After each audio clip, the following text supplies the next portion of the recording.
Oceanside Service Committee for Thursday, November 14, 2019. I'd like to acknowledge that we are holding this meeting on the traditional territories of the Coast Salish peoples. Approval of the agenda. Thank you. Seconder? All in favor? Opposed? Carried. Thank you. Adoption of the minutes. Thank you. Seconded. All in favor? Opposed? Carried. Thank you. Invited presentations. Kate Busby. I'm not going to put you on a time limit today. It is a presentation, not a delegation, so feel free and thank you very much.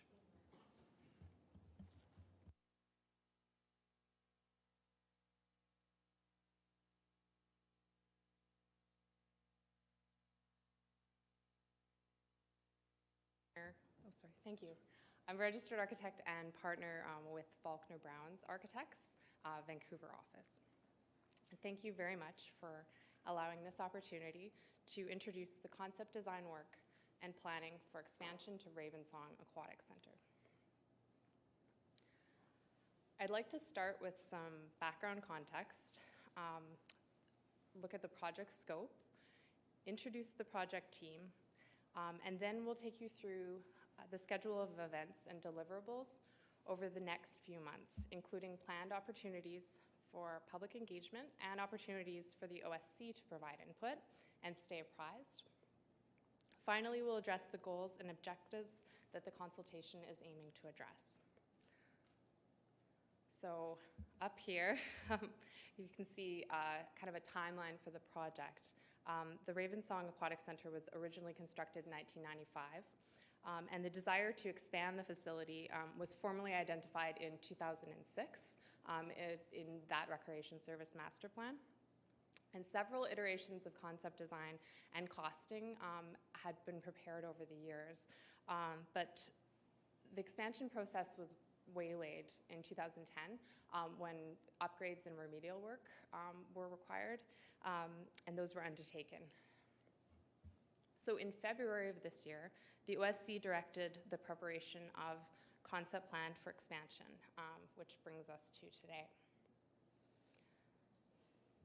The guiding policies for this project are the 2019 to 2022 strategic plan, Objective 8, with regards to social well-being, and the most recent Recreation Services Master Plan. Although the expansion to the lap pool and change rooms was an early focus by some stakeholders, the master plan, the demand and utilization analysis that happened, it identified a need for additional leisure pool, fitness and wellness, and programming areas as well, which we'll expand on. So the overall scope and schedule for the project looks like this, but we're here in phase 1, and only this phase of work has been approved by the RDN to date. The phase 1 work includes, this is consultant work, a background and review of analysis of the work that's been done to date, utilization and demand analysis, operations data, and so basically we're going to be building off the work of the Recreation Master Plan that just occurred, honing in on this facility. It also includes an aquatics tour. It was a pool tour of the Lower Mainland facilities for OSC members, which occurred on November 7th, and thank you to those of you who made your way over to Vancouver to participate in that. We visited 3 facilities in Surrey and Maple Ridge. And we'll be looking at a series of engagement sessions with user groups, stakeholders, staff, and elected officials. There's the design and development options for review by the community in an open house public format, and presentations to the OSC, like today's introductory presentation. So the programming scope for the project, so the amenities and spaces that we'll be looking at, are as was identified in the 2019 Recreation Master Plan. It has an undoubted focus on aquatics and change rooms and other supporting elements for those amenities, but there's also a secondary focus that was identified in addressing the possibility of a fitness and wellness component and programming spaces within that expansion project. Faulkner Brown's Architects is leading the project team, and we're under the direction of an RDN project staff team. We are also working with an integrated design team of consulting professionals, costing and engineering. We have also an envelope consultant on board as well. Community consultation is crucial to the successful delivery of this project, and thus we've identified the community partner residents as important members of this design process. This is the project schedule, work plan for phase 1 of the project. So we started in late October, and the phase 1 will run until March of 2020. We have planned public participation in the form of stakeholder focus groups. They're like workshop format sessions that'll happen later this month. And those 2 open houses in 2020. So one in January, the first open house, and then another planned for February 2020.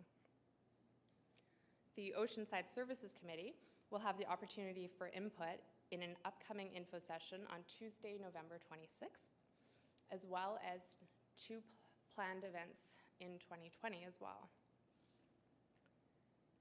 So if this expansion project is to proceed towards project delivery, taking on new debt for this project will require electoral consent by way of referendum. The main project goal is to identify the mix of indoor recreation amenities that will meet the evolving needs of the Oceanside communities in a format that's both deliverable and that residents are willing to pay for. So for the project team, success of phase 1 will be determined by the level of community participation and input that we're able to achieve through our design and engagement efforts. This input is going to be used to inform the OSC through recommendations and supporting data to ultimately enable elected officials to feel confident in their decision about whether to move forward to referendum. I'd like to thank you for your time today, and I'm available for any questions. Thank you very much. Is there any questions from the board at all? Director Main. Just a couple real quick ones. Where are you planning on holding your open houses? That hasn't been determined yet, neither has the dates, but we're hoping to make that, or those arrangements very soon. And we'll be making that public so that we can get the best input and participation. In the planned events, I don't know what they were, but... So the public participation events, I'm just going to go back to the community participation. So we have user group and focus groups for the user groups and stakeholders that have been identified later this month. And then the open houses are the planned events for 2020. So I'm just going to go back to the plan here. So the information that we get from those early user groups are going to help inform a series of design options. So there'll be 3 to 4 kind of iterations of what this facility could look like. And then we're going to take those to open house so they can be reviewed. There'll probably also be an online component to that as well, because we have a good format for that, so that it's kind of a bit of a vote, looking at the facilities, looking at whether they're going to meet the needs, and if there's one of those facilities that kind of rises to the surface in terms of community support, that option or some iteration, some hybrid of the options will be taken to the next stage and developed further, and that will form the basis of what we'll be presenting at the final open house. Follow up? Please, Mr. Mann, go ahead. In your user groups and your focus groups, where are they going to be held? That's actually, I believe that they're at Qualicum Beach, yeah. Nothing in Parksville? You're getting to my No, point. I mean, there's going to be invited participants from everywhere, yeah. Okay. Yeah. But should we not, if Parksville's paying 55 or 60% of the costs of this, should we not at least have some people from or some of these events in the city of Parksville so that the people of Parksville have a chance to voice their opinions on this design and potential Yes. designs? Yeah, so I'm going to defer that to Tom. Okay. Through to the director's question.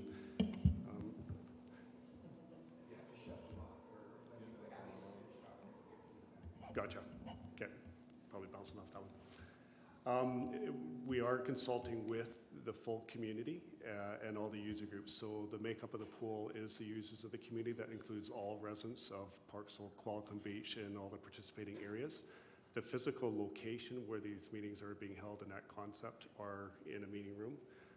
As we move out to the stakeholder groups in the public setting, as Ms. Busby mentioned earlier, that is under review in the past, and we will continue to do so. We want to ensure that we're getting the broadest feedback from the community that makes up the participation, that includes Parksville.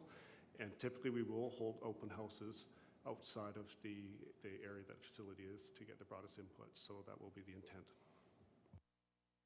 Last one, if I can. Director Main, thank you. Sorry to keep beating this, but I'm looking at this and saying a lot of good answers there, but none of them were addressing the fact that we're not bringing the people of Parksville. How are we getting the people of Parksville into the discussion? Further to the question, the user groups that make up the pool include Parksville and all participants. We have the user list, the stakeholder groups that are participants in the pool and in the aquatic in general. And we have a variety of lists within the Recreational Parks Department on who those individuals are, who those clubs are, who those organizations are, and they have been invited in. It's a very comprehensive list that's going forward, and that includes Parksville residents. Director Salter. Okay, how do you turn this thing on? Thank you, Mr. Chair. I just want to say thank you, first of all, for your presentation. And I'm sure that it was valuable for folks who weren't able to make it on that tour. And I also want to say that that tour was really, really useful, certainly for myself, because I'm a visual person. And so now, going forward, I'm going to know exactly what we're talking about when we're talking about different aspects of what we may or may not have in Qualicum. So I just want to thank you for that, and the tour was really, really valuable. Any further questions? Seeing none, thank you very much, Kate. Oh, Randy, actually, I want to apologize to you first about the lack of introduction. Randy White is here today in place of Leanne Wallace, so thank you very much and welcome. Go ahead. I'm certainly not the best qualification for replacing Leanne. She's much smarter than I am. I'm not sure that first question was answered. In the organizations that I belong to in town, there's many people in Parksville that are for it, and some are against it, that sort of thing. They want it in Parksville. But they all have opinions, and I think if you don't have meetings physically in Parksville, you'll make a mistake. That's all. Any further questions? Seeing none, thank you very much, Kate. Going on to 4.2 on your agenda, Jennifer Hopewell, RDN Recreation Programmer. Thank you very much for coming.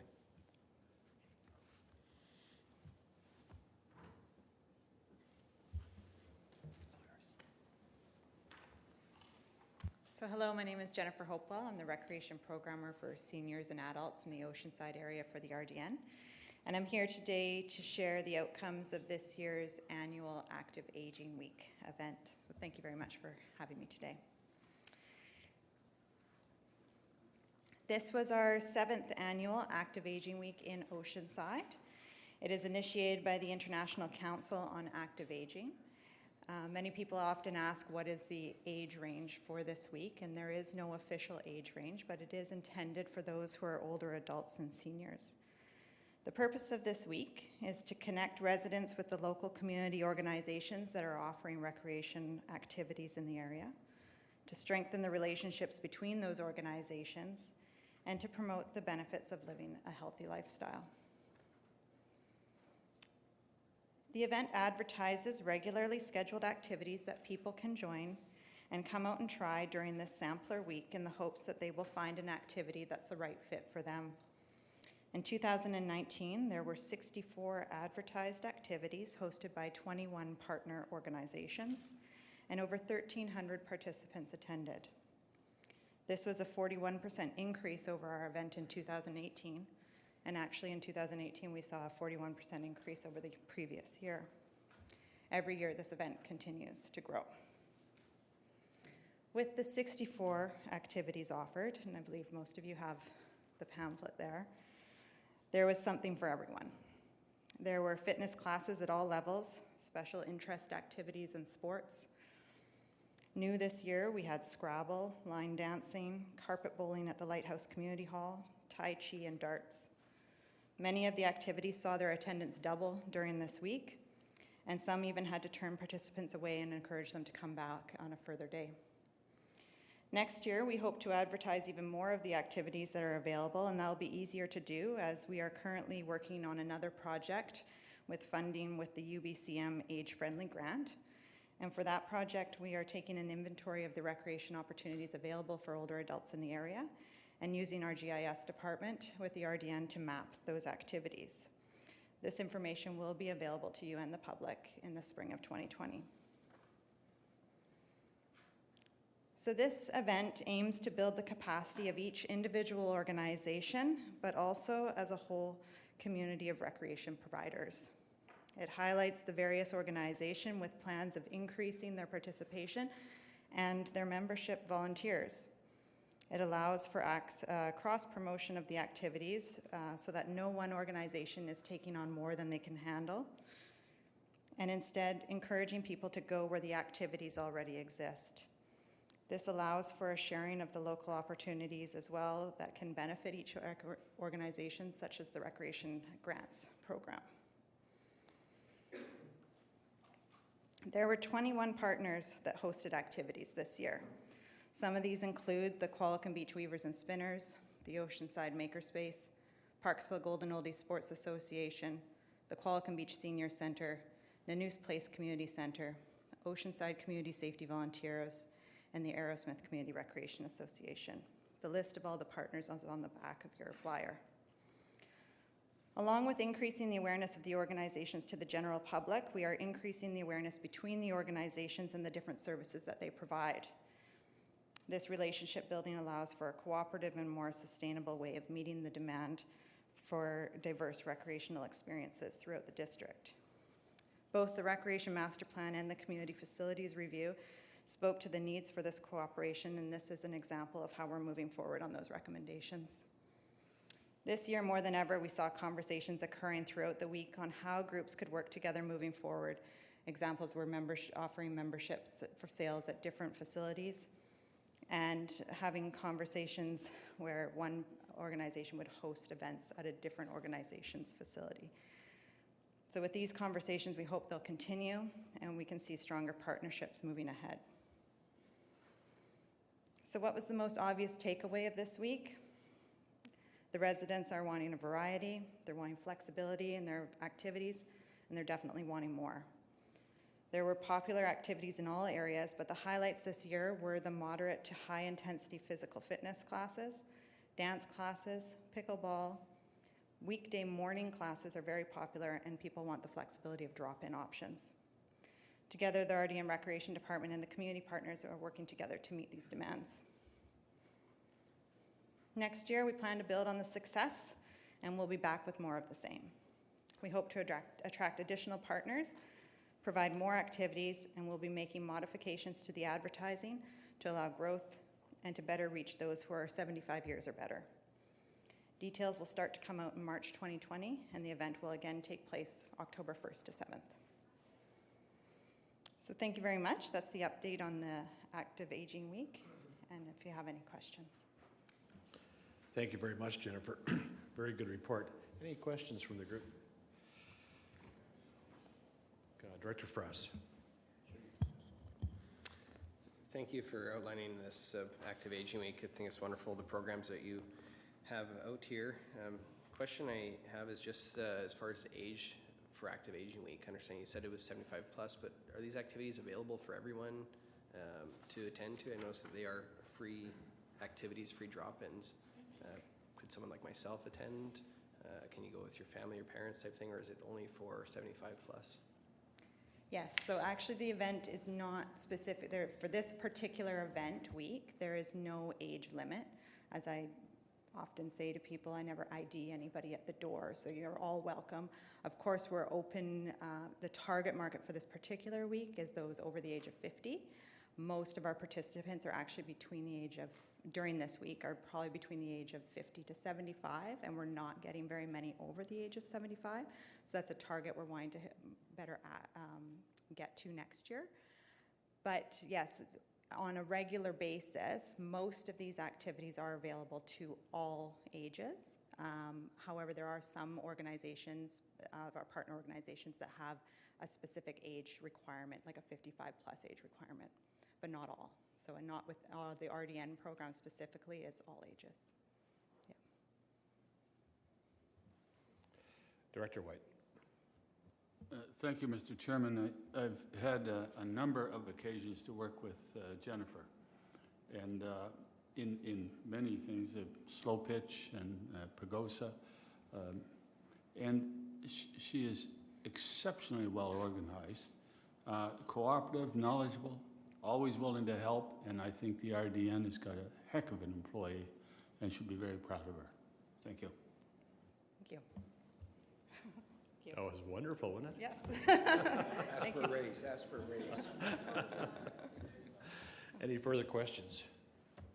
Seeing none, thank you very much, Jennifer. Thank you. Next on the agenda is correspondence. We have the one from Mark Donkers, Qualicum Secondary School, move to receive. Chairman Thorpe. I should have introduced you too. I'm so sorry about that. You move to receive it. Yeah, he did. And Seconder, thank you. Discussion? All those in favor? Opposed? Carried. Thank you. Reports on number 7. We've gone through these before, apparently at the last meeting, and we failed to finish up with it. So what I'd like to do is take 7-1 through 4 as a group, if that is okay with the gang. So I can get someone to move 7-1 to 7-4. Thank you. Director Rogers, seconded. Thank you. Discussion. Director Frost. Just have a question to staff through the chair. Just regarding the name change District 69 to Oceanside, could you refresh my memory on to what the purpose was? Yep, through the chair to the director, the conversation at that meeting and before that was, as you've seen with the master plan and different material that we put out, there seems to be a trend towards identifying the region as Oceanside as opposed to District 69. So the name change is meant to reflect that. Thank you. Director Salter, go ahead. Sorry, these are new to me. Yeah, with regard to changing the name, I apologize I was not at the meeting that you had when you had this discussion. However, when I looked at this, I'm not sure that switching it to Oceanside makes sense with regard to from District 69 to Oceanside. I'm not sure that that makes sense to me, and the reason being that there's an awful lot of Oceanside in the Parks of Qualicum area. And when you go online and look for Oceanside this and Oceanside that, you can find yourself in Nanaimo, you can find yourself in Saanich, you can find yourself on the Oceanside route, which takes you, all along Vancouver Island. District 69, when you hear District 69, you know where it is. District 68, you know where those are located. Oceanside is a really big place, and it's being, that name is being utilized all over Vancouver. Well, there's even an Oceanside in California. So I just, for me, I think just for simplicity and for the ability for people to know exactly what you're talking about, where you're talking about, I would prefer to stay with District 69 and not switch it to Oceanside. So I won't be supporting switching it to Oceanside. Any further discussion? Director Rogers. Yeah, excuse me. I guess I do support, not guess, I do support changing it to Oceanside. When we look, I think even just as what report we just received dealing with seniors and so on, District 69 has historically and does refer to School District 69. We're not just providing services through this to school-age children and so on. I would suspect that there are many people who have moved to the RDN areas of electoral areas E, F, G, and H, and the communities of Parksville and Qualicum Beach, who do not know what the school districts are, whether it's 68 or 69. And I think the services that we provide from a recreational services point of view within the regional district and Nanaimo is quite properly referred to as Oceanside. We had some of that discussion around the naming of this committee, and as also I think it does reflect the services that we provide, as does Oceanside Place. And so I certainly do support the inclusion of Oceanside as the descriptor for this rather than District 69. Thank you, Director Rogers. Any further? Sorry? Director Salter. Thank you, Mr. Chair. I would just point out that District 69 exists. Oceanside does not exist on a map. We're sitting in Parksville right now, and you are in a new Oceanside, the area. There is no Oceanside. It's District 69. That's real. Parksville exists on a map, Qualicum on a map, not Oceanside. It's just something that someone's brought in. So I don't know, somebody moved here and thought they'd call us Oceanside, and that's where we're at now, but it's not even on a map.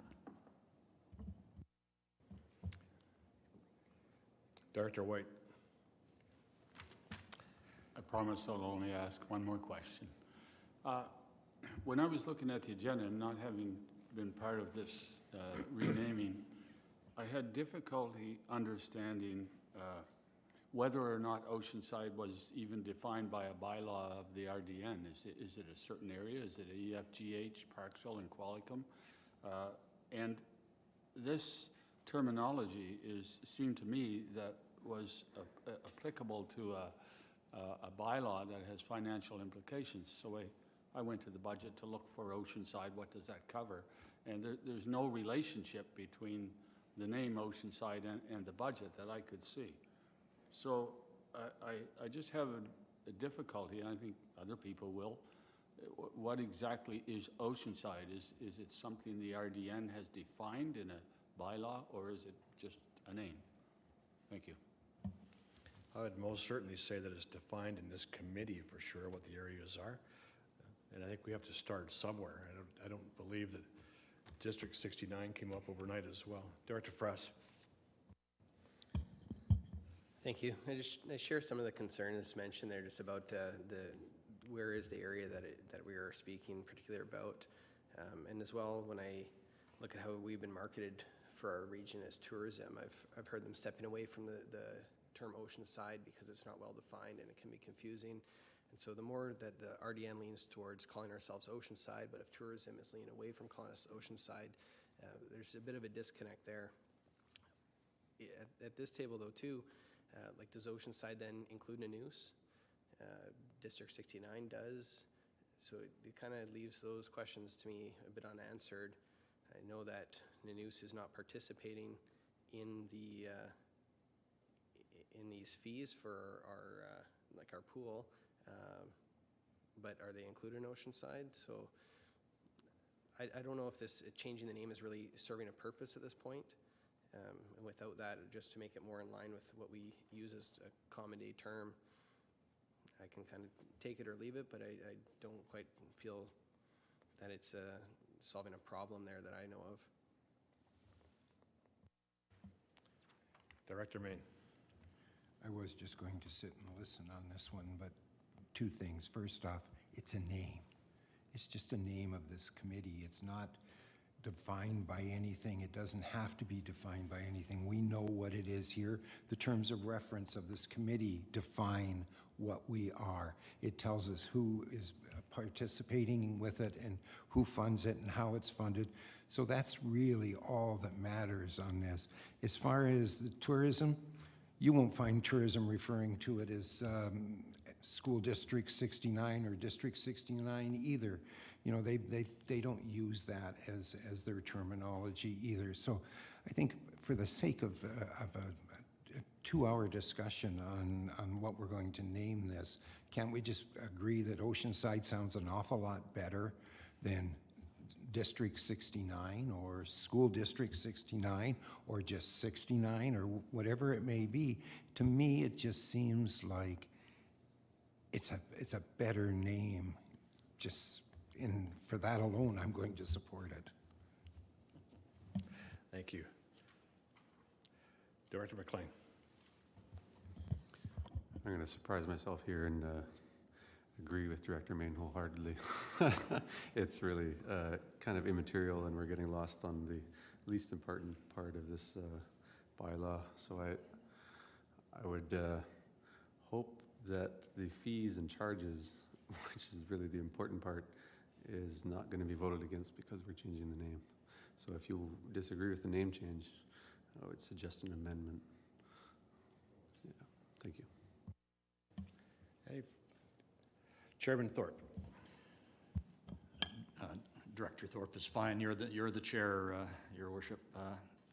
I will support the recommendations as a member pro tem of this committee, but I actually wanted to comment on something that Director McLean just mentioned, and that is the other aspect to this issue, and that is the fees and services.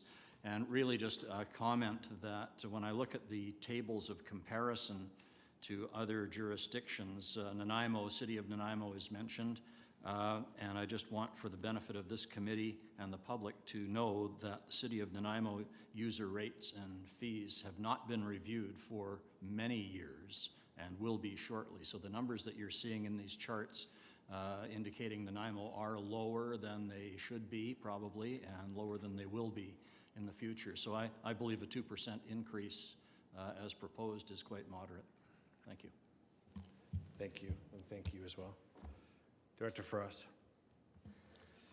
And just speaking to that, the discussion on the user fees we had back in May, and that was already decided upon. So the way I read this is we're not debating raising the fees at 2% for the user fees. The fees outlined are to remain the same over the next 4 years. So this is, to me, just a housekeeping item to be bringing this bylaw back, seeing that it didn't get changed or didn't get moved forward at the time, aside from being the 2% being voted down. So just for clarity there on it. One question I do have though is it mentions that the tax requisition will be adjusted in our financial plan. And my question is that the projection is between 9,000 to 12,000, but then the requisition increase is going with the higher amount. Is that usual is it just a slush amount in there that we make sure that we're covered on the highest amount, or is there a reason why we're not going to have that tax requisition target for the lower amount, the 9,000? Through the chair, yeah, we try to anticipate what our admissions are going to change. In some situations, the volume of admissions might actually go up because the rate is staying the same, so the volume might go up. So we do always pick the range, and we tend to go more with the conservative approach, which is the higher, projecting for the higher revenue impact. Any further discussion? Director Rogers. Yeah, not so much discussion as the motion, but I think I made an error, I think, in making the motion with respect to grouping all four. Point of order, I don't think we are able to group all four because I can't vote on numbers 3 and 4. I can only vote on 1 and 2. At the committee, that is actually terms of reference of this committee. Mr. Osborne. Jail deferred. Thank you. I would tend to agree in this situation because you do not have a vote on the first two, and I apologize for not catching that. Thank you. So we'll just take them individually then. I think it would be the best answer. So we have to rescind that motion? I would think probably amend it to indicate that we can take 1 and 2 together and 3 and 4 together. Could do that. Thank you. Seconded. All in favor of the amendment? Opposed? Carried. All in favor of the motion as amended? 1 and 2. Sorry. Seconder? All in favor? Thank you. So 1 and 2 together. This is without Mr. Rogers, I understand? Yeah. All those in favor? We're voting on numbers 1 and 2. 1 and 2. Opposed? Carried, thank you. On number 2, which is be number 3 and 4, all those in favor? Opposed? Carried, thank you. Oceanside Recreation Services update, 7.2. Thank you. Thank you, Chair. We have a number of operational targets, goals, and objectives within the recreation services, and I'd like to highlight some of those right now for the 3 areas, which are Oceanside Place, Arena, Ravensong Aquatic Center, and then our recreation program services.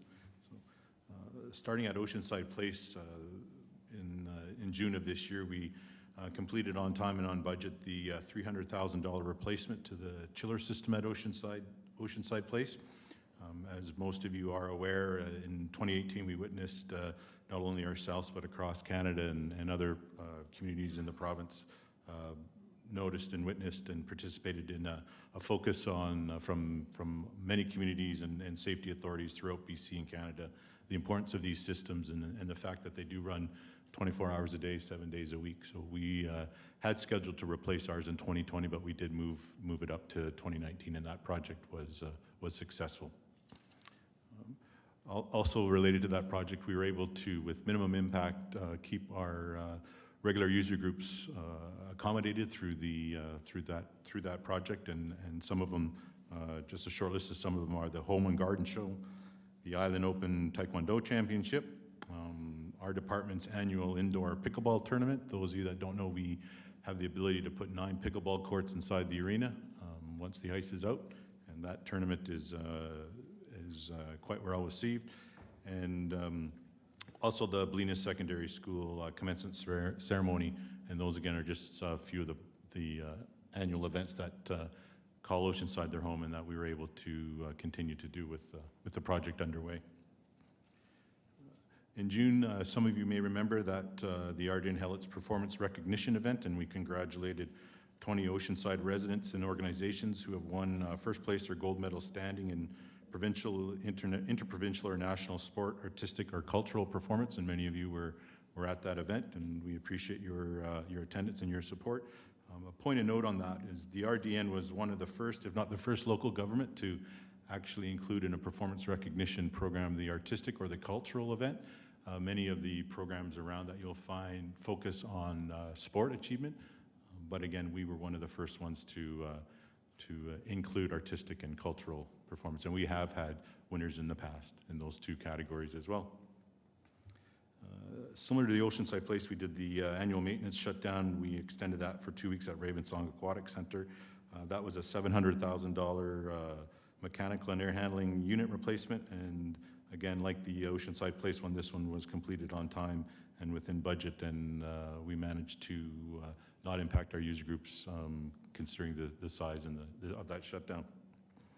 And staying with aquatics, as some of you might have participated in, where the RDN and the department and aquatic staff are heavily involved in the pre-planning and as well as the day of the event for the Ocean Mile Swim in Qualicum Beach, and it's in its 61st year. And that event typically attracts over 60 participants a year, and this year it was at that same amount. So. And the busiest time of the year for our department is the summer. We offer a variety of programs. Our programmer Jen Hopewell, who's probably still here, is quite involved with that, and I'd like to echo Director White's comments on staff, as well as the work that they all do. And it's a busy part of some of the examples of what we do in the summer.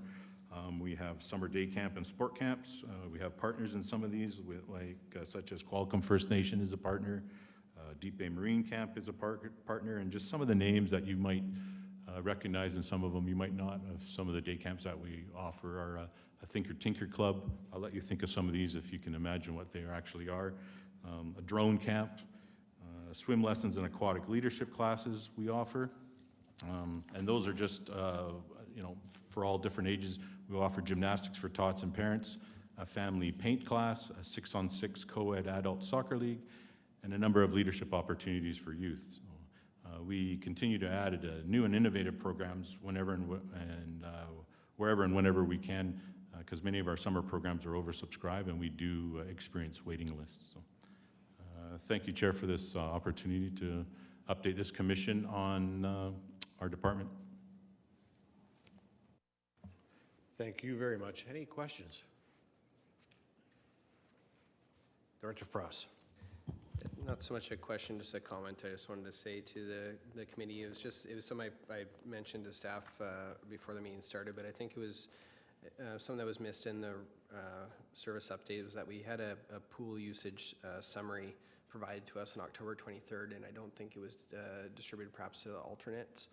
I don't know if they had a chance to receive it yet too, so I don't know how they plan to bring this information forward for public or for the rest of the board later on, as we just have it as an email. So I don't know, perhaps maybe staff could speak to that. Mr. Osborne. Sure. Through to the chair, to the director, the information was requested at the last committee to provide to this forum, and it was emailed out to the committee. As far as usage, that same information has been provided through to the consulting team undertaking the expansion project, because it is a key piece of information on usage of the facility, so it is being incorporated in that, and it will factor in again on future decisions on when is the pool being used, how is it being used, and capacity of time of day as well too. So that information could be attached to future reports or brought forward in appropriate forums as well.